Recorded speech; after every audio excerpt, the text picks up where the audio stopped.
आगे कुर्सी पर उकस गए, बिल्कुल गांव की भाषा बोली है, आगे उकस के बैठ गए थोड़े, बोले पीछे रह गया, शायद भीड़ में नहीं देख पाई होगी। अकुलाने लगे, खांसने लगे, खोंखों, अब खांसते तो खोंखों की आवाज़ आती है, बंदर है ना। तो शंकर जी के जो गण बैठे थे वो हंसने लगे, बोले आप हे राजकुमार आप चिंता क्यों करते, संकोच था ना, भीड़ भाड़ में शर्म के कारण उधर लौट गई, देख नहीं पाई, धैर्य रखो, तुमको ही वर्ण करेंगी, किसी दूसरे को नहीं करेंगी, धैर्य करो, खांसो मठारो मत, आराम से बैठे रहो, घबराओ मत, फिक्र करने की जरूरत नहीं। पुने पुने मुने उकसई अकुलाई, देख दशा हर गन मुस्काई।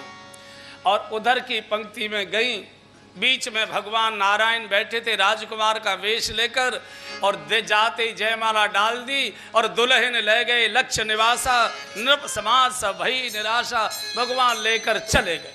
अब जैसे ही स्वयंवर हो गया, इनको तो ऐसा लगा जैसे लोभी के हाथ में से सोने की गांठ कहीं छूट गई हो, पसीना पसीना, बुरी हालत हो रही है। जब बहुत परेशान हुए तब गणों ने मजाक कर दिया, शादी करने आए हो, मुंह तो देखो शीशे में जाके, बड़ा भारी शादी करने चले, अब किसी की फजीयत हो रही हो और आप उस पर व्यंग कस दे, और भोग हम तो पहले ही मना करते थे, और भोग हम तो पहले ही मना करते थे, जब नहीं सुनोगे तो यही होगा, मत मान किसी की।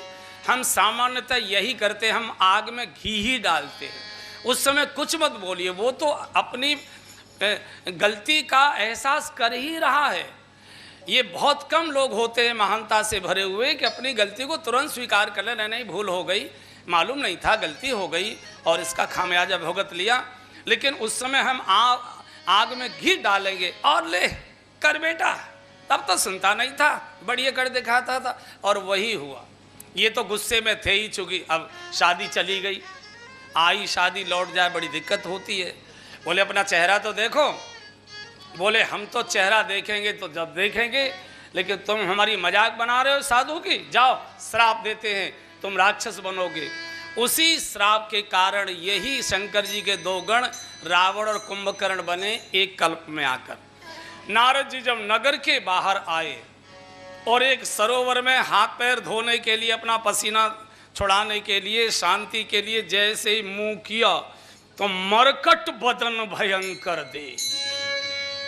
नारद जी जब स्वयं देखते हैं अपने को तो बंदर जैसे दिखाई देते, और स्वयं के बारे में मनुष्य ही जानता है कि मैं बंदर हूं कि सुंदर हूं, स्वयं भी जानता है। सुंदरता शरीर की बनावट से नहीं होती बंधुओं और बहनों, सुंदरता मन के विचारों से होती है, और कुरूपता भी मन के विचारों से होती है। अगर विचार सुंदर हैं तो शरीर कितना भी कुरूप है तो भी आपको समाधान रहेगा, और अगर विचारों में गिरावट है, विचारहीन है, विचार भ्रष्ट है, विचार संकुचित हैं, विचार दुर्गंधित हैं, तो आप शरीर से कितने भी सुंदर होंगे तो अभी आप गिरे गिरे दिखाई देंगे अपने मन से, आपको आनंद नहीं मिलेगा, प्रसन्नता नहीं होगी। और जैसे ही देखा, अच्छा ये विष्णु के बच्चे की ये हिम्मत, सारे जगत में मेरा उपहास करा दिया।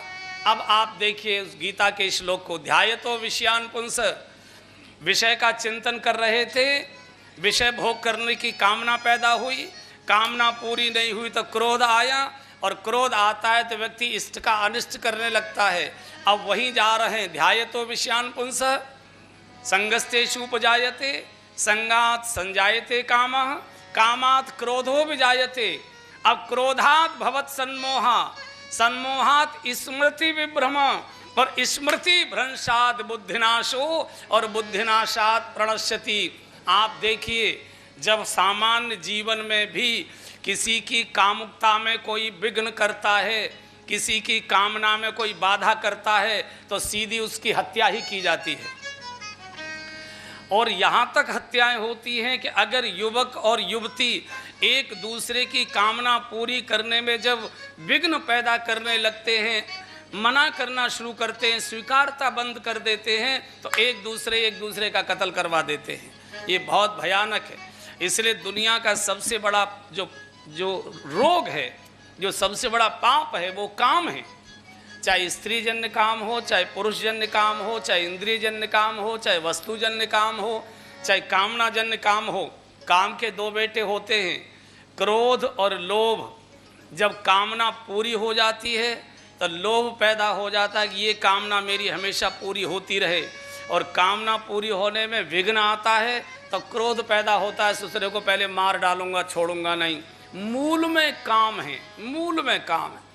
और इसलिए काम जो प्रवेश करता है वो आँखों से प्रवेश करता है। काम का प्रवेश द्वार आँख है। इसलिए मैं फिर बार बार उसी विषय पर ला रहा हूँ। आँख माने ये आँख तो बंद हो जाती है इस कामना प्रवेश करते ही, फिर भीतर की जो मन की आँखें हैं वो खुल जाती हैं। इसलिए भीतर के मन की आँखें ये बाहर के काम के दर्शन में डूबें।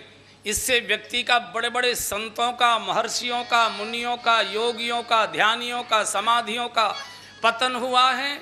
इसलिए जब इन माथे की आँखों से काम अंदर प्रवेश कर जाए तो ये माथे की आंखें तो बंद हो जाती हैं, मन की आंखें खुलती हैं। और मन की आंखें फिर कल्पना जगत का वर्णन करने लगती, कल्पनाओं में खो जाती हैं। उस समय आप जब भीतर की आंखें काम के कारण खुलें, उस समय आप अपने संत के चरणों का दर्शन करिए तो बच जाओगे।